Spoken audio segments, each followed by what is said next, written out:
Hello everyone, Erin here from Your Village with 58 parenting classes on demand.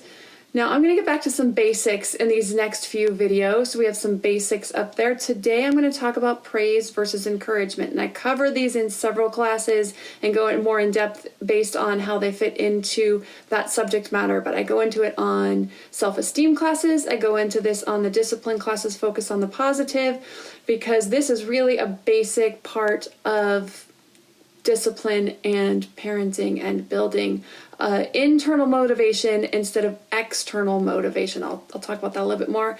Also, I've decided to start doing these in some different locations. I was going to try to do something a little more exciting this time, but my days have just gotten away from me. So this is my home office. My racing stuff is up in the background. So this is kind of where it is where I spend a lot of my days, working on classes, working on these videos, working on the marketing, working on all kinds of things for the podcast. Of course, I record it here. I edit it right here in this little spot. So why not do this little spot?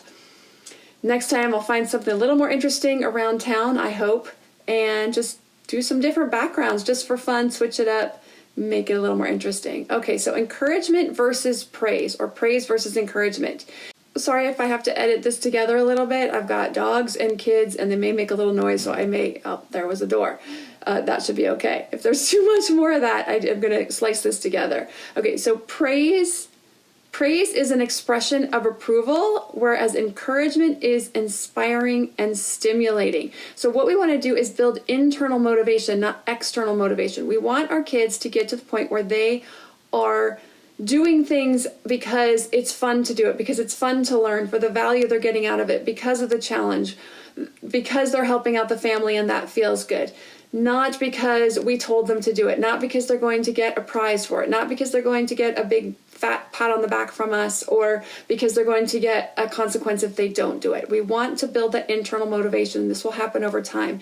This is a technique that you will use all the way through their childhood. Starting at around 1.5 to 2, you can start using this and use it all the way through their teenage years. So praise is things like, "You are so smart. You got an A on that test. I am so proud of you. Great job." That's praise. It's okay to say those things, but you want to use them very, very sparingly. And when they've done something amazingly above and beyond just anything you could ever imagine, sure, throw that in there. "I'm proud of you," because you are proud, right? You're proud of them when they do something really above and beyond, worked really, really hard on a project, did amazingly well, got first, second place in the science fair. Of course, we're proud, and that's okay to be proud. It's good to be proud, and you want to share that. But most day-to-day interactions, you want to use encouragement.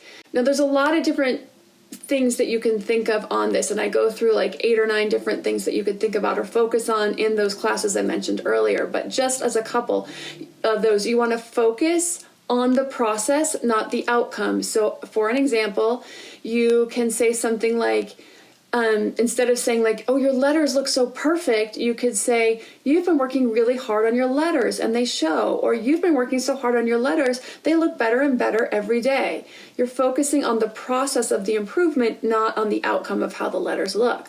Another thing you want to focus on is teaching children how to think, not what to think. So instead of saying something like, "Oh my gosh, your room looks so messy," you can say something like, "What do you think about your room right now?" Okay, how do you think you can work on that? You're going to teach them how to think, how to evaluate their own process and their own efforts and outcomes. So that's another thing to focus on. When you use encouragement, you want to describe the behavior and then label it. So you want to describe exactly what they're doing. You're working so hard on your letters every day. You've been coming home and sitting down doing your homework every day. You built the block tower all by yourself. You did your chores without me asking. Describe the behavior, then label it. So it can be tenacious, kind, helpful, independent, ambitious.